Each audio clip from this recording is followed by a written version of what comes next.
for the Charlotte Hornets to be able to contend in the Eastern Conference for years to come, I think they have to do one simple thing, and that's build around Brandon Miller. Yes, I know LaMelo Ball was drafted to be the guy there in Charlotte, with the 3rd overall pick back in 2020, I believe.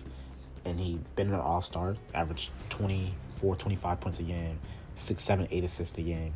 Like I said, been an all-star, been there for years to come. But he has injury concerns, and there's one thing that I always follow and I've remained consistent on. And that's, you're not going to win a championship with a guard as your best player. And if you do, they're an all-time great guard. We see that Luka Doncic is now leading his team to the finals. We'll talk about that, in the days to come.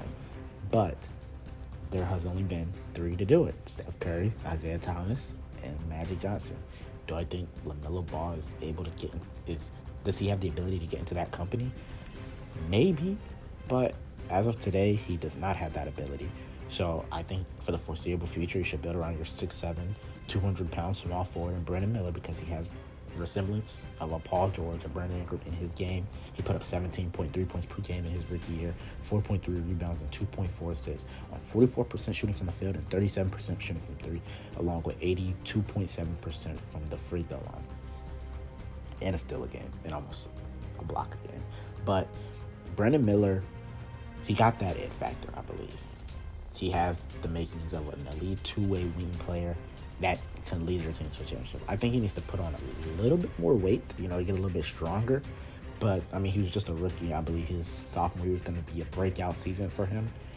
And that's probably going to be one of my breakout players. I can see him becoming an all-star, but, he has to be behind Franz Wagner at that small forward position. So, Franz is going to get that all-star nod next year. We already know Paolo's going to, be a 2-time all-star.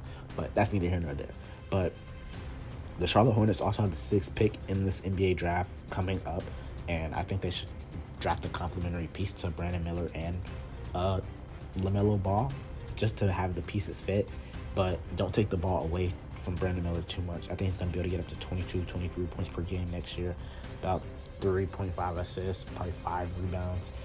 He might shoot 40% from 3. I think it's possible. He came into the draft as a shooter, and he was compared to Jabari Smith Jr. coming in, but it's kind of clear to me that he already has a better handle than Jabari. Not the defender that Jabari is, but I think he's a better shooter starting out. He didn't really he had a slow start to start his career early on, but obviously picked it up, played 74 games, started in 68 of them, all rookie first teamer. So Brandon Miller, he has a bright future, and I think he's going to be the future of the Charlotte Hornets.